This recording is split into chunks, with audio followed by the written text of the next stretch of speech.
Iako upravo pojam zaštićeni prostor sam po sebi pretpostavlja kontrolirane uslove proizvodnje, čak niti u ovakvim uslovima biljke ne mogu izbjeći napade patogenih gljivica, to jest uzročnika bolesti. Čak što više, upravo u zaštićenim prostorima bolesti postaju najznačajniji limitirajući čimbenik uspješne proizvodnje.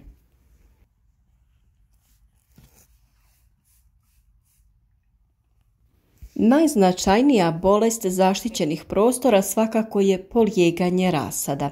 Uzročnici polijeganja rasada su patogene gljivice iz roda Phytium, koji obuhvaća više od 100 različitih vrsta gljivica, pa napadaju gotovo svaku kulturnu biljku uzgajanu u zaštićenom prostoru. Gljivice iz roda Phytium mogu nanijeti ogromne štete u rasadničkoj proizvodnji i dovesti u pitanje ekonomsku dobit. Ove gljivice žive u tlu, to su takozvane soil-borne gljivice, a njihova patogenost, to jest sposobnost izazivanja oboljenja, ovisi o vlagi, temperaturi, svjetlu, pH vrijednosti i drugim čimbenicima. Upravo optimalni kontrolirani uvjeti koji se postavljaju radi osiguranja najboljeg razvoja biljaka u zaštićenom prostoru odgovaraju patogenosti ovih gljivica. Drugim riječima, bolji uvjeti za razvoj biljaka znače i bolje uvjete za aktivnost patogenih gljivica koje uzrokuju upravo polijeganje.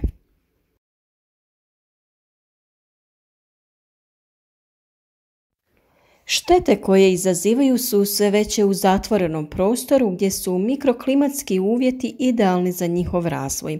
Češće napadaju klijance i mlade biljke, dok su starije biljke otpornije.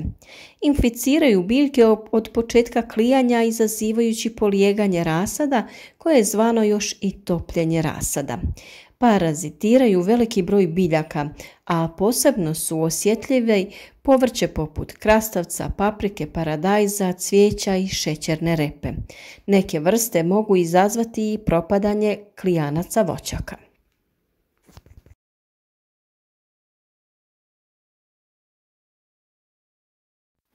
Vrste roda Phytium napadaju ukrasno bilje, paradajz, krastavac, lubenicu, salatu, špinat, kupušnjače i druge kulturne biljke. Biljke su obično napadnute u zoni korijenovog vrata ili u prizemnim biljnim organima, a simptomi se javljaju u obliku truleži sjemena, paleži klijanaca ili tek izniklih biljaka. Napadnute biljke tada poliježu, a rast im se zaustavlja.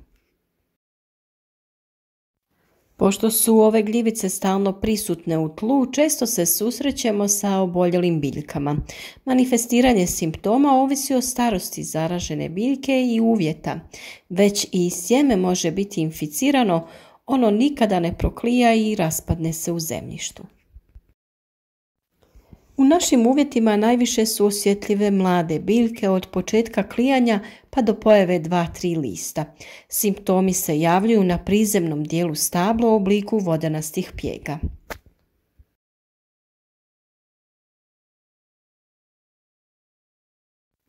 Pjege se brzo uvećavaju, a nekrotično tkivo je jasno odvojeno od zdravog.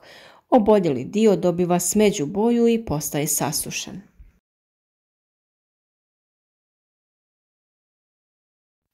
Stanice u okviru pjega brzo izumiru, a stablo je na tom mjestu tanje od zdravog dijela, što dovodi do slabljenja mehaničke moći stabla i biljke poliježu. Na polegnutim biljkama se javljaju bijeličaste prevlake micelije, koje se širi oko biljke. Infekcija se širi sa oboljelih biljaka na zdrave u obliku koncentričnih krugova i upravo pojava takvih golih, to jest ćelavih mjesta, nam ukazuju na pojavu zaraze u rasadniku. Za nekoliko dana može da bude zahvaćen cijeli rasadnik i možemo izgubiti cjelokupnu proizvodnju rasada u toku 4 do 6 dana. Na korijenu se također može javiti nekroza koja se sporo širi od vrha do osnove korijena. Na korijenu dolazi do promjene boje i tamnjenja. Biljka ne propada, ali dolazi do sporijeg porasta, žućenja i smanjenog prinosa. U ovisnosti o uvjetima biljke mogu oporaviti korijen, a ovakav tip infekcije se javlja često kod žitarica i kukuruza. Ova bolest može se javiti u mladom voćnjaku ako su sadnice posađene na svježe iskrčen stari voćnjak. Jabuke su posebno osjetljive. Starije biljke su rjeđe inficirane ovim gljivicama, a simptomi zaraze se javljaju u obliku manjih pjega na stablu, biljke budu kržljave, ne uginu, a mada se i to može dogoditi. Ove gljivice prezimljavaju u zemljištu u obliku zoospora koje vitalnost zadržavaju dugi niz godina. Njihove klijanje stimulira pojava tvari prilikom klijanja sjemena i razlaganja organske tvari. Do zaraze dolazi u uvjetima povišene vlažnosti i temperature. Najčešća greška u proizvodnji rasada je pretjerano zalijevanje, a to pogoduje pojavi i širenju oboljenja. Za svoje širenje zoospore trebaju tekuću vodu. Pretjerano zalijevanje će dovesti do formiranja plitkog korijena, što slabi mlade biljke. Širenju oboljenja pogoduju teško i izbijeno zemljište, slabo provjetravanje, neodržavanje higijene u rasadniku, pregust usjev. Optimalna temperatura za razvoj ovih gljivica se kreće od 10 do 25 stepeni. U povoljnim uvjetima infekcije se ostvaruju za čak 1 do 2 sata. Proizvodnja zdravog i kvalitetnog rasada je preduvjet uspješne povrtlarske proizvodnje i ekonomske dobiti. Velika pažnja se treba posvetiti preventivnim mjerama, jer kada jednom dođe do zaraze, teško se biljke mogu oporaviti. Preduvjet za proizvodnju zdravog rasada je higijena proizvodnje. Svjetva dezinficiranog sjemena, koristiti dezinficiran supstrat. Higijena tijekom proizvodnje treba biti na visokoj razini. Sjetvu treba vršiti čistim rukama i rukavicama, alat, posude, stolovi za sjetvu trebaju biti čisti i dezinficirani. U tu svrhu mogu se koristiti razne otopine, poput otopine varikine i vode u odnosu 1:4 ili 70% otopina alkohola.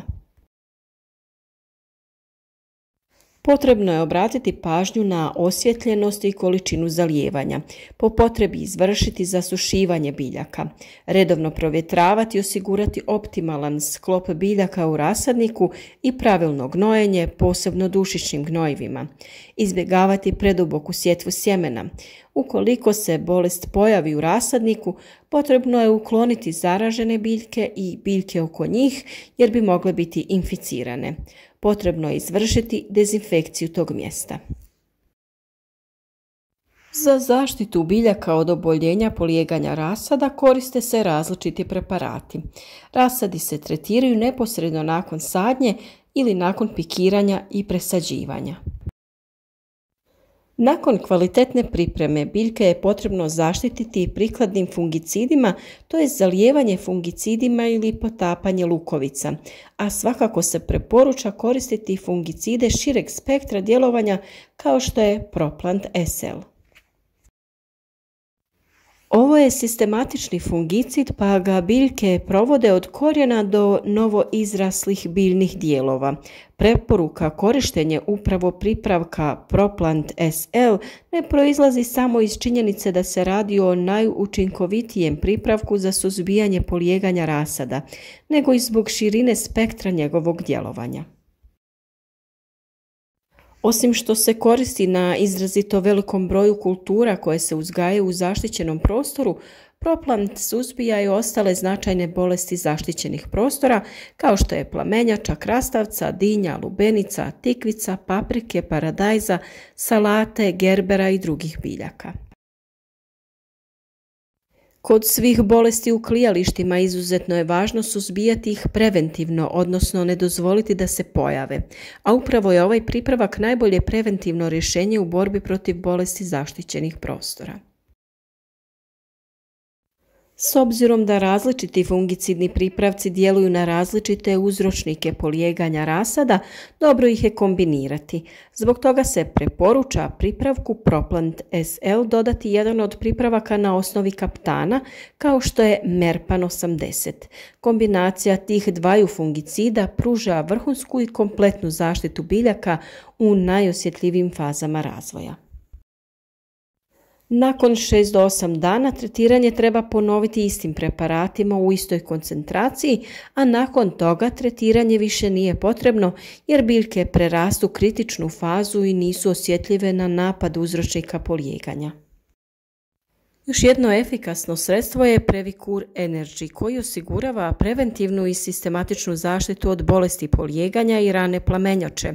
Osim toga, pozitivno djeluje na rast korijena i zakorjenjavanje, a biljke lakše podnose stresne uvjete presađivanja.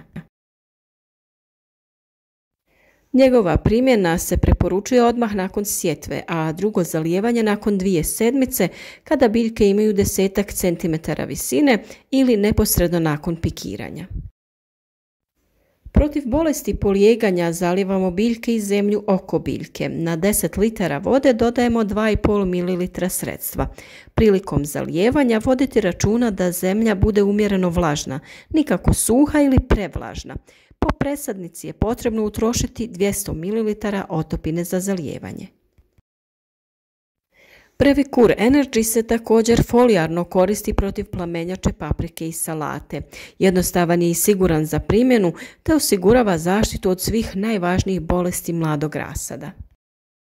On pozitivno utječe na prirodni obrambeni mehanizam biljaka, povećava imunitet i time ih čini otpornijima na napade biljnih bolesti.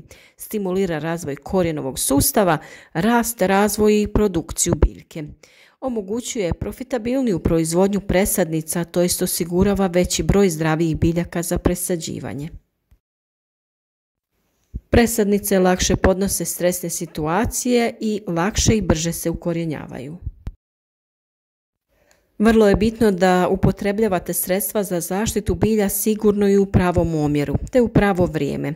Prije upotrebe uvijek pročitajte etiketu i informacije o sredstvu, jer ćete tako najbolje procijeniti količinu sredstva koja je potrebna za vaše biljke.